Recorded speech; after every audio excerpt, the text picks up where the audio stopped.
Welcome, everybody, to today's episode of the Jake Lloyd Show. Thank you all for joining me. Glad to be back. Glad to be back with part 2 of our series called Don't Be an Antisocial Freak. This wasn't even supposed to be... This might have been a short stream yesterday, but then I had internet bandwidth issue. I'm not sure exactly what it was. I think that I don't know. I think that it was like a Wi-Fi issue. My computer wasn't connected to Wi-Fi, but I have the Ethernet run through all the way to my computer now, so it's hardwired. We shouldn't have an issue. Hopefully, we don't have an issue today. Well, we do have an issue today. It's just not with the internet or the stream, I hope. I got home a little bit ago from what I was doing earlier, and I heard this hissing noise, this just like a low, very high frequency hum almost. And I walked to my room, and it sounded like it was coming from my room in the living room, and then in here it sounds like it's coming from the living room.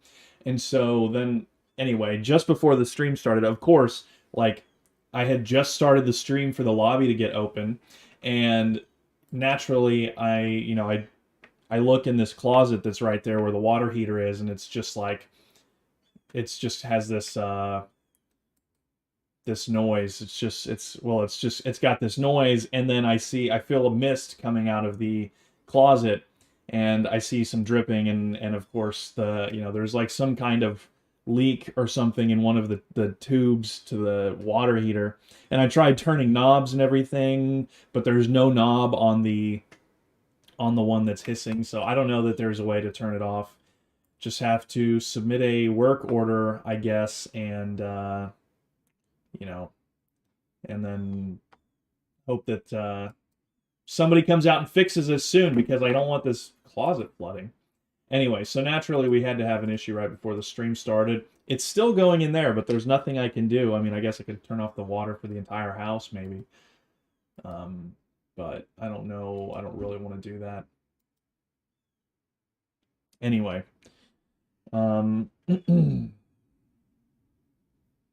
Anyway, so that's that. Yesterday on the stream we talked about why you shouldn't be an antisocial freak, and I'll go over that just a little bit more. I'll be happy when this stream is done.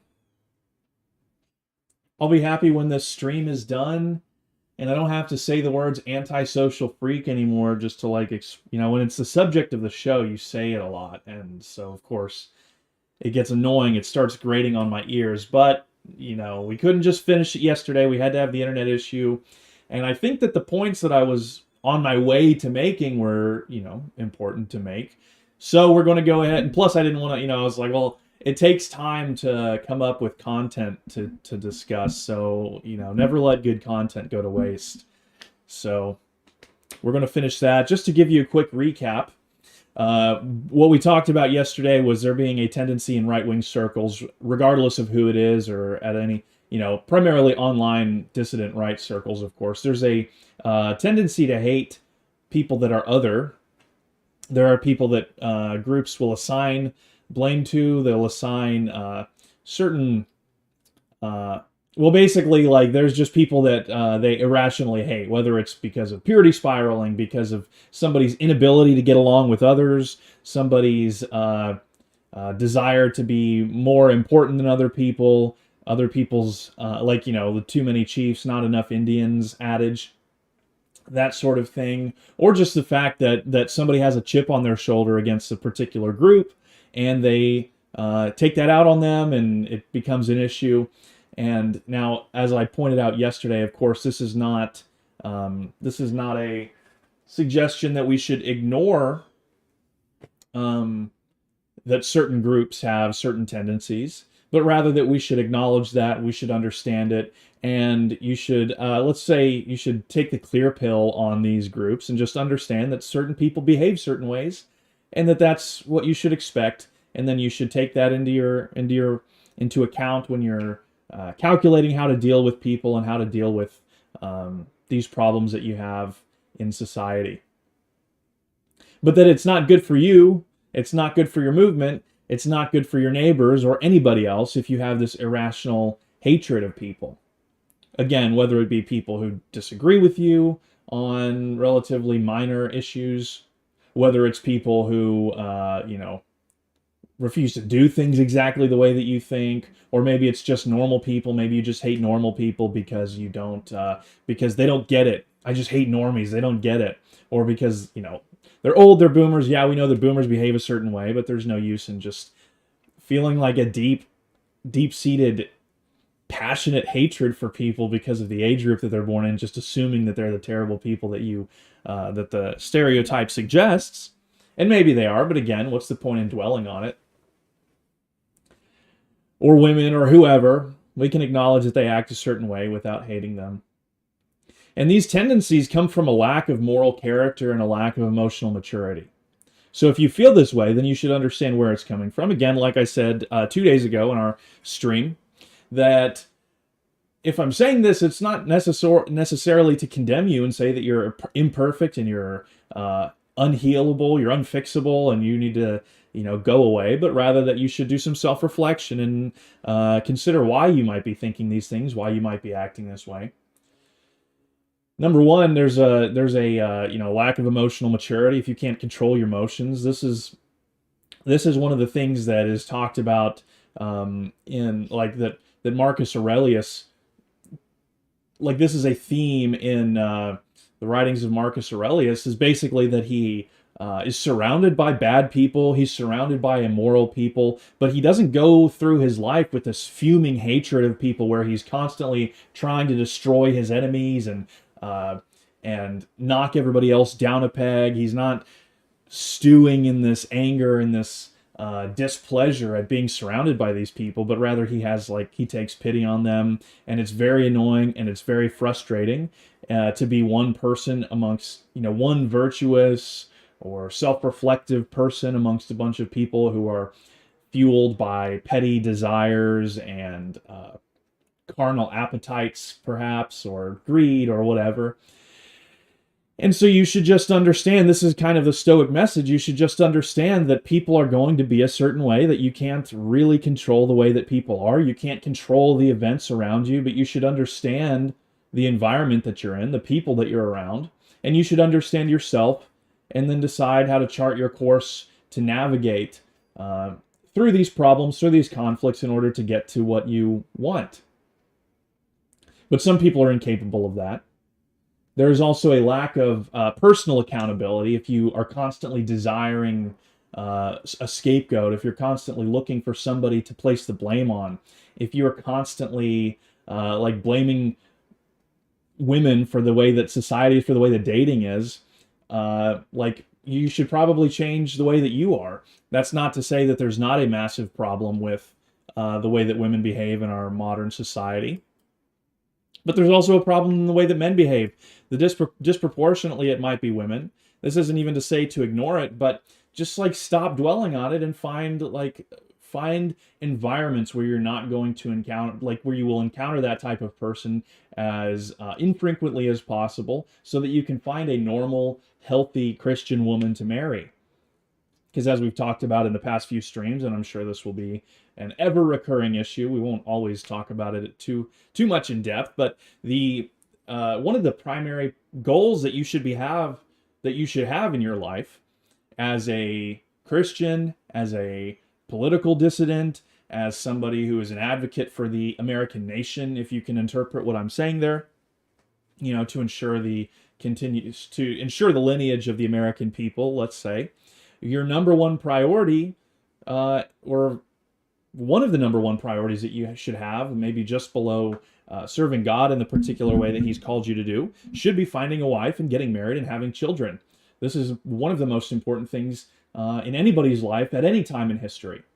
As I spoke about a few days ago, you are taking part, you have a unique role in this. You have a unique role in participating in God's creation.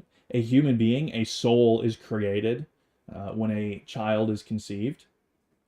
All the souls weren't created all at once during the creation narrative of Genesis. Souls are still being created as we speak. And so you get to take part in that. You get to take part in God's commandment to Adam and Eve to be fruitful and multiply, to populate, and to have dominion over the earth. But also there's another aspect of marriage that you should desire. Now, again, in very unique situations, which 99% of you will not have to deal with, like certain religious orders, for example. Marriage is not for every single person, but you're also called to marriage in most cases, because there is a sacramental, there's a mysterious participation, a mysterious in marriage, the relationship between a husband and a wife reflects the truest marriage, which is the relationship between Jesus Christ and his church. There's imagery about, the marriage supper of the Lamb at the last day, when we're all in the new. Forgive me if I'm not correct exactly right on the timeline of this, but I believe this is in the new heaven and the new earth. But we all will join Jesus at this final marriage supper, this consummation of everything that's been, everything that has been, which has led up to that final point. And there is this deep and intimate knowledge, this enjoining of who you are to the divine nature. And this is reflected in the marriage between a man and a woman. The man represents Christ. He leads and he shepherds his wife and his family. The wife submits and loves and serves her husband. And this consummation, this union, leads to life. And so we learn about God and his relationship with us through marriage. We grow and we grow in holiness. And so maybe you know this, maybe you don't, but all of this is just to say that these are good things that should be desired. You should desire these things. It's good to want to do this. You're not being a simp, you're not being a loser, you're not being like, you're not betraying your convictions if you desire these things. Of course, you should desire it rightly, and you should desire to be with a good woman, a good Christian woman. But you're not just like looking for this, looking for the opportunity to have this is not a bad thing. And you never will find it if you have this hatred of people, especially women, obviously, in this case. But if you have this hatred of people and you think that it's a bad thing to be social, if you want to stay in your room 24/7, if you think that it's cool to be alone and angry, then you'll never find this and you'll never have it, let alone like desire it. Even maybe you desire, maybe you think, I want to have this, I want to find the right thing, but it'll never happen. It'll never, I'll never find that person. I'll never do, it doesn't exist or whatever. Which, as a side note, one good reason just to not be antisocial and weird in general is that when you have a social life, when you're going out, when you're meeting people and doing things, and I don't mean like when you're going out and partying, but just when you are living your life, whether it's going to work or going to a store and interacting with people there, or in your school, wherever this may be, you begin to realize that not all people are like this. Even the people who don't have the values that you have are not like aggressively evil in their daily interactions. Maybe this person, maybe like the majority of the people around you believe that abortion is right, but just like walking past a group of people, they're not going to start hurling insults at you and trying to kill babies in front of your face. Again, this is not saying that we should just put that out of sight, out of mind, and just forget about it, pretend that it doesn't exist. But you have to understand that like these people exist, but there are other good people, hopefully like you, in our society, and you have to like navigate through these not so good people in order to find the good ones. And we'll get to why it's important to find the good people here in just a minute. And so yesterday we spoke about how it's important to change the perception of people around you. In part one of Don't Be an Antisocial Freak, it's important to change the perception of people around you. You shouldn't hate them, you should have pity on them, and not have pity on them in like a condescending way, but you should just understand what they are and understand that they need help. That these people are like, that these people are like you is what you need to understand. To be frank, you need to understand that these people are exactly like you. One thing I've said before is that simply acknowledging what is good and understanding what is bad doesn't make you a moral person. Well, even if you are doing the right thing, you need to understand that you're not doing anything good on your own. There's no way that you can do anything good apart from the grace of God. And you need the grace of God in order to save you and to make you a good person. And so it's only by God's grace that you're not doing and thinking what these people are doing and thinking. So they are exactly like you in the sense that they are totally depraved apart from God. And so you should want to help these people. You should feel bad for them. You shouldn't hate them. Number one, like not least because the Bible, Jesus Christ himself, the Lord says, you've heard, an eye for an eye and a tooth for a tooth, but I tell you this, what good is it to curse your enemies and pray and wish good upon your friends? Even the pagans do that. Even the pagan Gentiles do that.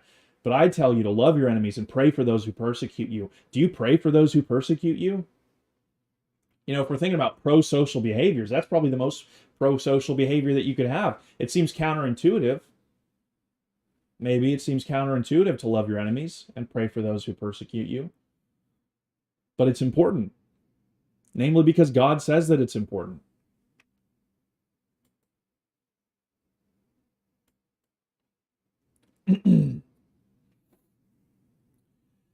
And again, if you see everybody as an enemy, that's how everybody will see you.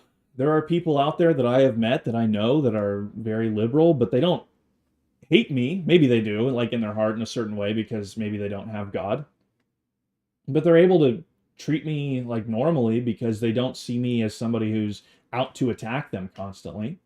Now, there are also plenty of those people who do just hate me. But I'll tell you that it feels a lot better to not reciprocate that hate because that takes up emotional energy and and you only have so much of that.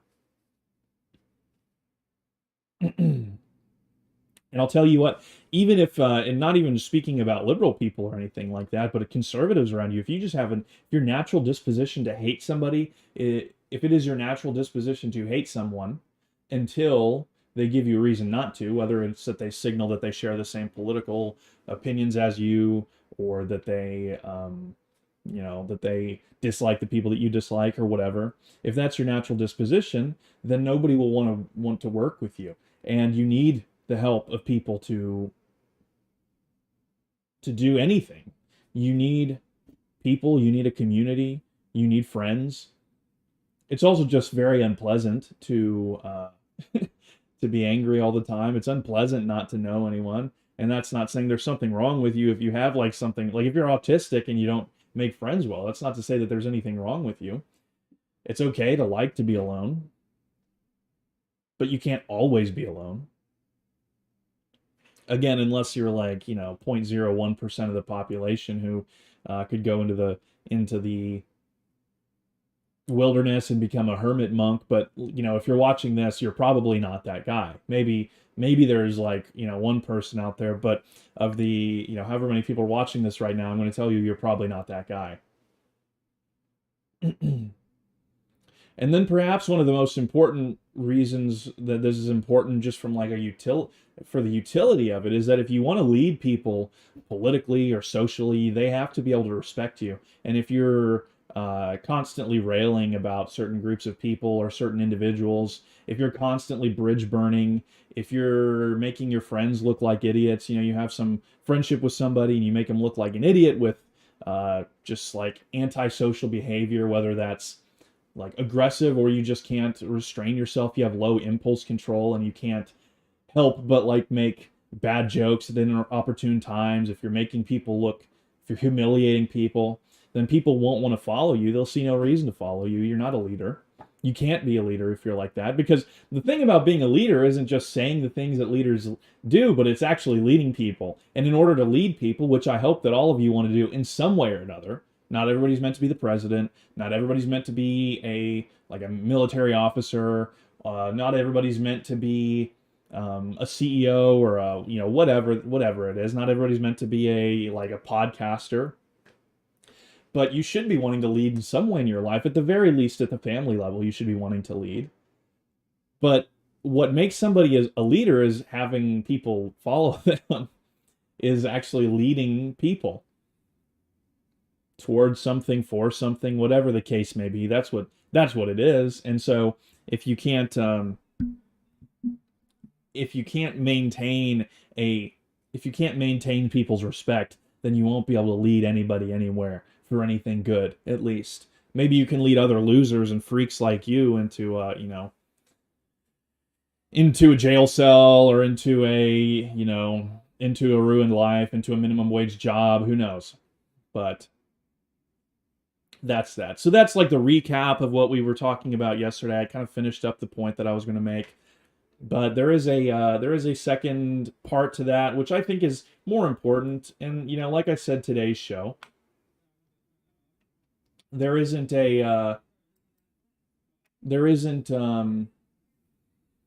some grand message of today's show other than what you should already intuitively know, which is that, and maybe you've experienced this in online communities or through your church or whatever, but you need to be around people.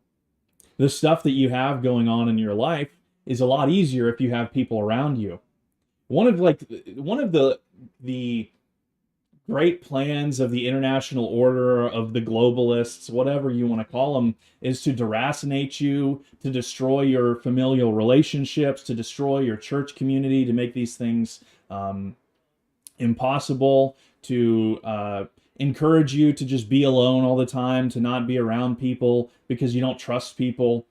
Again, this is something we saw throughout the whole COVID deal, is people's, and for liberal people, I don't know, maybe the psychology has been that way for a long time, but you see that whatever polls or studies they do, it's like people are afraid of other people. They don't want to be around other people. They don't trust each other. They want to hide behind the masks. They want other people hiding behind their masks. And so this is the plan of the global order. And they want you to not own anything. They don't want you to have communities. They don't want you building new towns. They don't want you and like-minded people like you to be running and in control of the formal, what would you call that? The instituted, the government, the community structures, whatever you would call that. They don't want you engaged in that. They don't want you to have control of it, because at this point, it's not illegal to do any of this stuff. It's like a demoralization campaign led by NGOs, governments, world government apparatuses. But it's harder to do these days. But for the most part, the way that they've done it is through propaganda and through demoralization, and by convincing you that life is better, watching TV, watching Netflix, playing video games, doing drugs, drinking, and refusing to engage in normal human interactions. They've destroyed communities with technology and immigration. They've made it harder to craft communities or societies with like-minded people, with things like the Civil Rights Act. That freedom of association is a lot harder, but it's still not illegal. Obviously, with the business aspect, that's a little bit different, but it's not totally illegal yet to do these things. And the way to fight back against this is to do what they don't want you to do.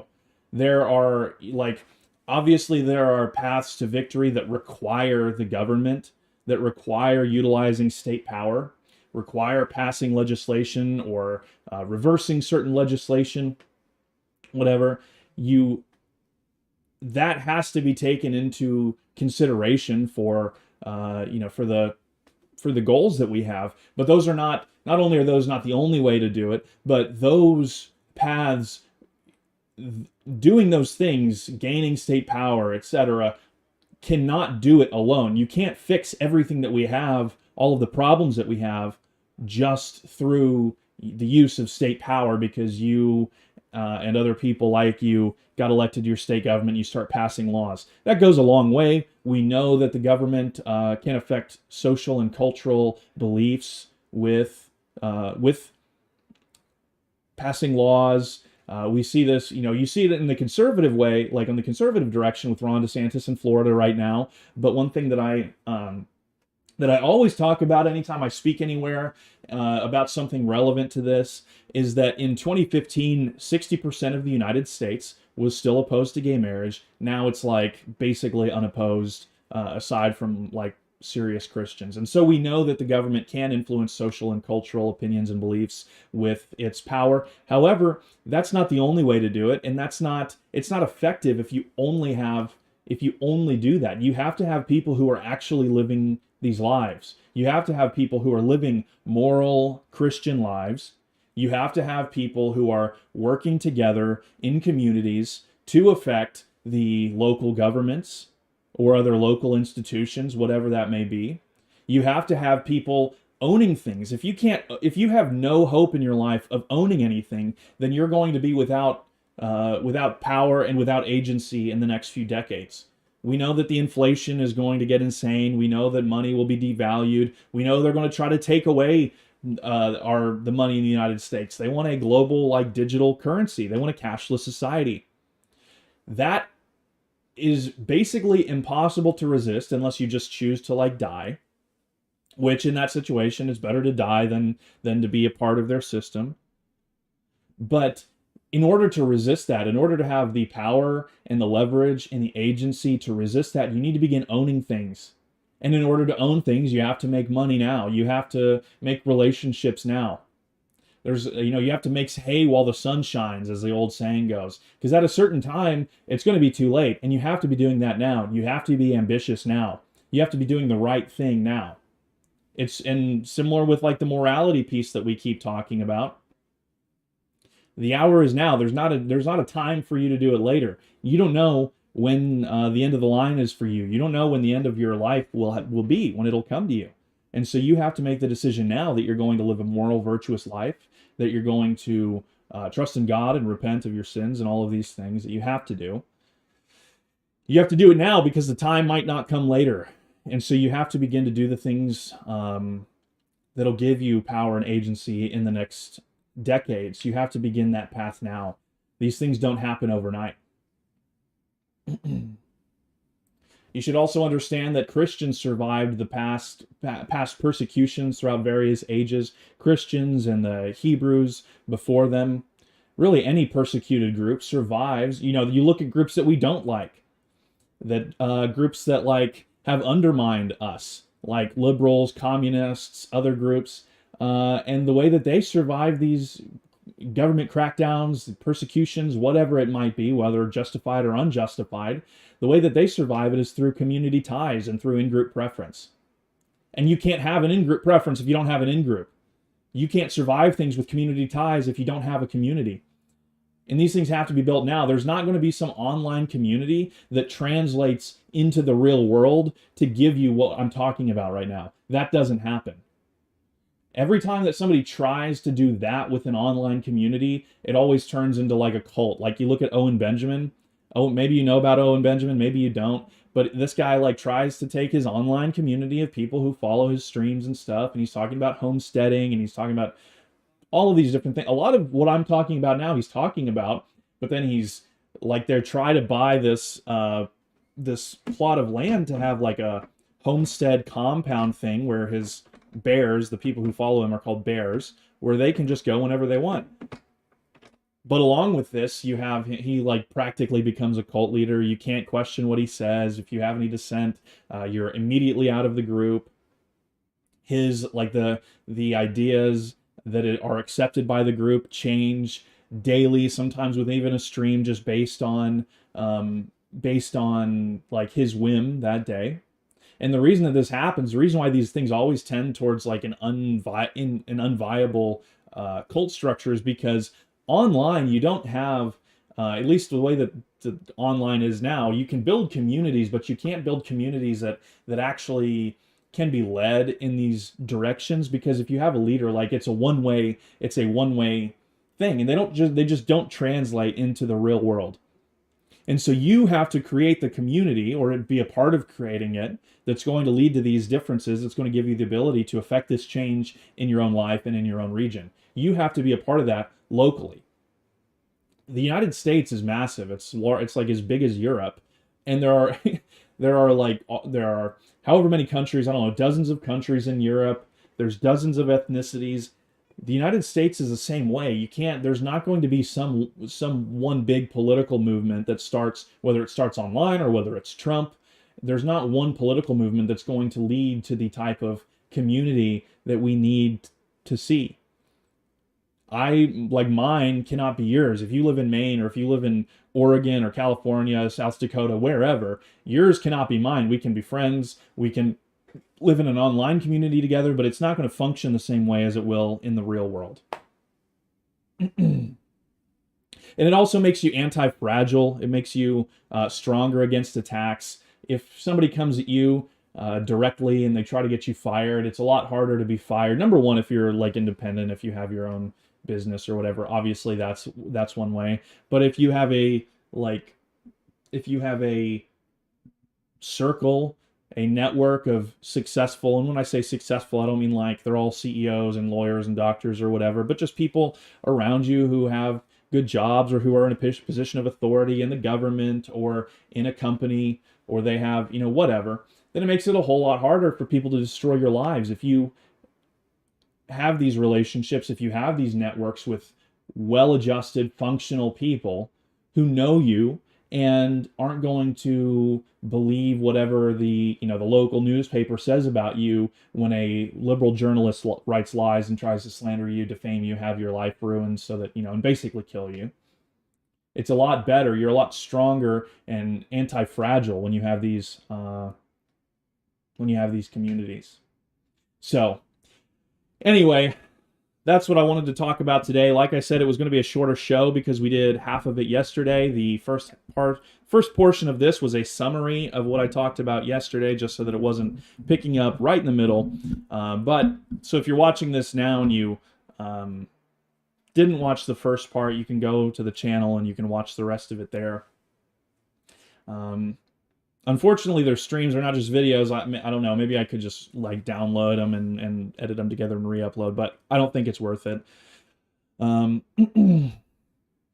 So anyway, we'll see what the chat is saying.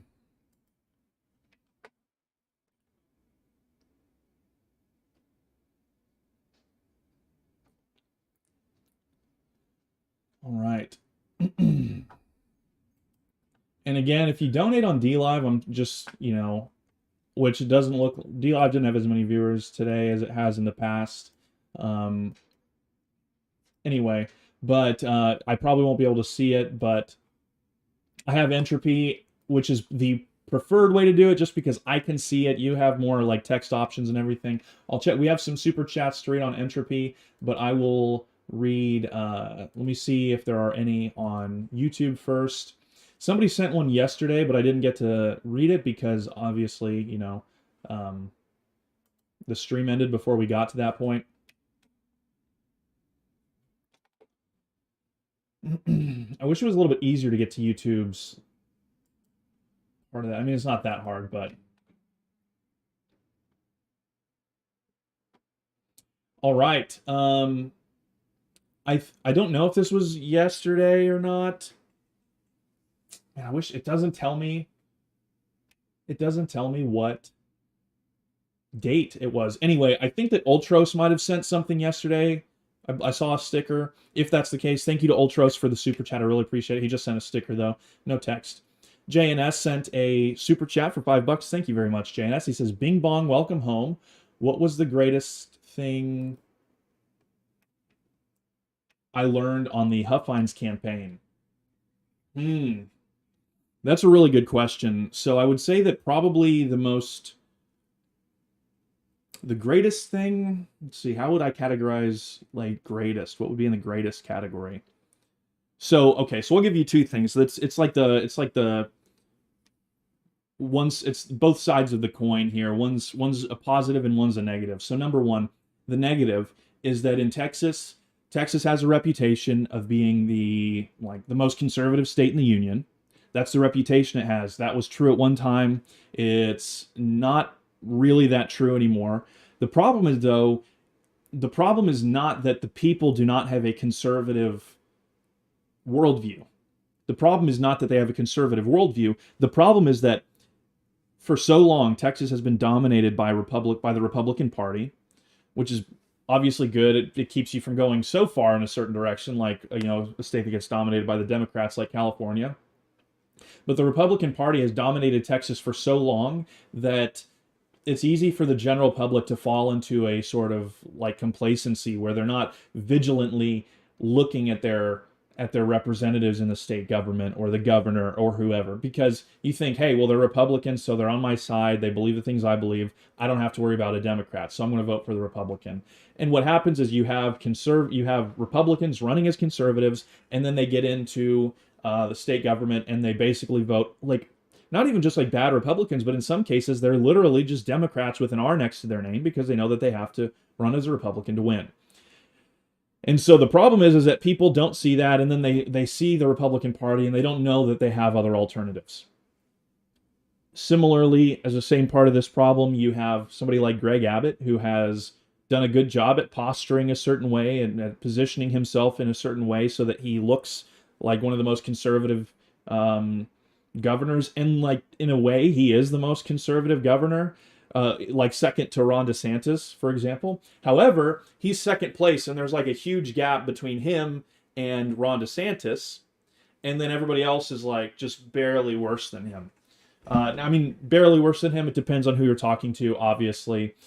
So I learned, and so that's like the most discouraging thing is we have to break through this perception that the general public has about the Texas Republican Party because they're not as conservative and they're and as they would like to have you believe, and like even the reputation that they have for slightly better politicians like Greg Abbott is not. It's just very hard to break through that. So that's the thing. However, the encouraging thing that's the same part of that is that there is a really, really, really solid group of very like hardline conservative Christian patriots that are working very hard to make Texas conservative in the way that it should be. And they're relatively small compared to the rest, but I mean, they're doing such a good job and they've done so much to wake people up. This includes like Don Huffines, the True Texas Project, which I've have developed a relationship with, and they are so awesome. They're doing great. It's a model that everybody in the United States should be looking to. Maybe we'll talk about that at a certain time, but really, really great stuff, and they're making a huge difference. And so that's a white pill for me as far as what we can do and how we can do it, and the fact that a relatively small core like starting group can spread and change the direction of things in a really, really big way. So hopefully that answers the question. I'm not sure if JNS is watching today. That was from yesterday, but anyway, I appreciate it. Oh, and now I can see the date on here when this is expanded. So Ultros's was from yesterday. So thanks to him. And then DC Perspective, what's up? What's up, big guy? He's a friend. He's a friend of the show. He super chats. Thank you for that for the $5. He says, damn, you mean in order to build a successful political coalition, we have to be able to work with people? That's crazy. I know it's crazy. You'd think it'd be obvious, but the way that a lot of these people are, you might not think that that's true. It's unfortunate, but anyway, thank you for the super chat there. And then we'll go over to Entropy here.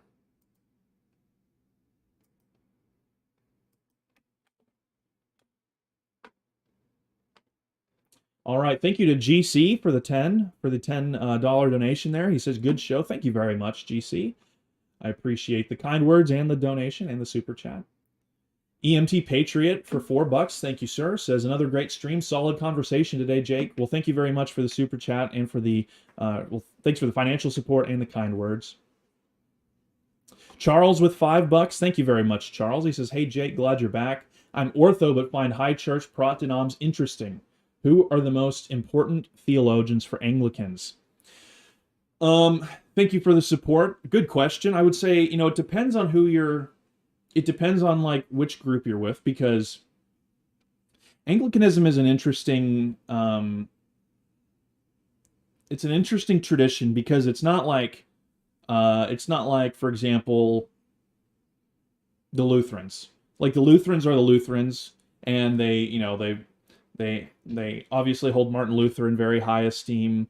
There are others like Melanchthon and Gerhard who they hold in high esteem. There's differences in like the theologians that certain people prefer, or even there's like disagreements within the Lutheran tradition. But with an Anglicanism, it's a lot more like, I obviously think that like doctrinally, theologically, Anglicanism is more correct than Roman Catholicism or Eastern Orthodoxy. However, it's a lot more like those, in that you have like um competing theologies, if that makes sense. Like you in Roman Catholicism, for example, you might have like, you have Thomists, and you have people who are, you have like the Scotists, for example. That maybe is not like the most robust example, but you have these competing things. And so similarly within Anglicanism, you have different, I wouldn't call them factions. In some cases they're factions, which is unfortunate. I think that that's bad. But you have like the more Puritan leaning Anglicans, and then you have like the more Anglo-Catholics. So for the Anglo-Catholics, like Pusey is an important one.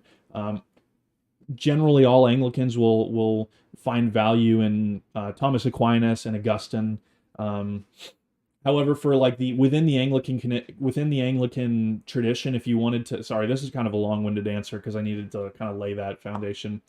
Within the Anglican tradition, like since the Protestant Reformation, I would say that the people to read in order to like get a like solid idea, like would be Richard Hooker, um, Davenant. I haven't read Davenant, but like he's a big one, and there's like a big movement for him there anyway.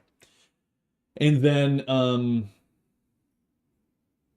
Bishop Laud is an important one. There's like that he had a very big effect on the trajectory of Anglicanism, like even like before the Anglo-Catholic movement kind of sent things in a really interesting decision. Anyway, so I would say like Laud and Hooker, at least as far as I am aware. I'm not one of the most knowledgeable people on these sorts of things. I'm very much like a layman. I like to read, I like to whatever, but I can't tell you about like what is like who are the most, the most important theologians. I don't know.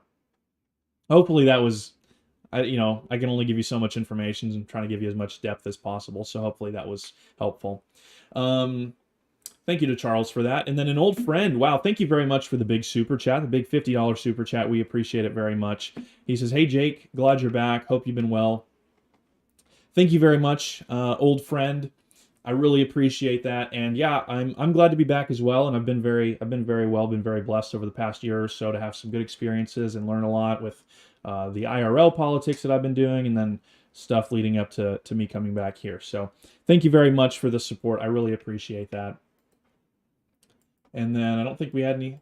Looks like we didn't have anything on D Live, so I don't think I need to thank anybody there. All right. Well, thank you all very much. I'll just see what live chat has to say really quick.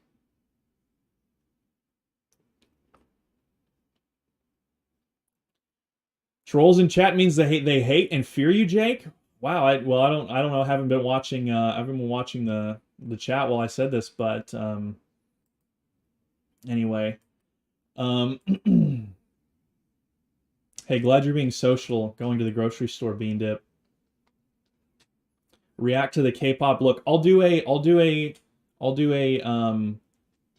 hangout stream sometime soon. I'll do like a gaming stream, and I will react to the K-pop you sent me. And anyway, don't worry, it's not gone forgotten, but I don't think this is the proper forum for that. Chef Big Dog asked if I saw Jaden gaming with Soulja Boy. I did see that. That was incredible. I haven't seen content like that in a long time. That was really incredible. Jaden's really making moves in a way that that really nobody else is. He's having an effect that nobody else really is right now. Bringing Soulja Boy into the movement. Yeah, I'm Jaden, gang.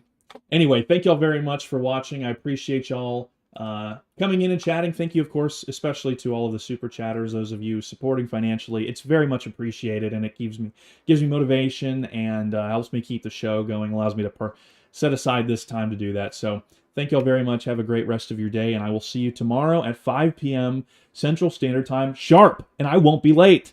I'll see you guys later. Have a great afternoon.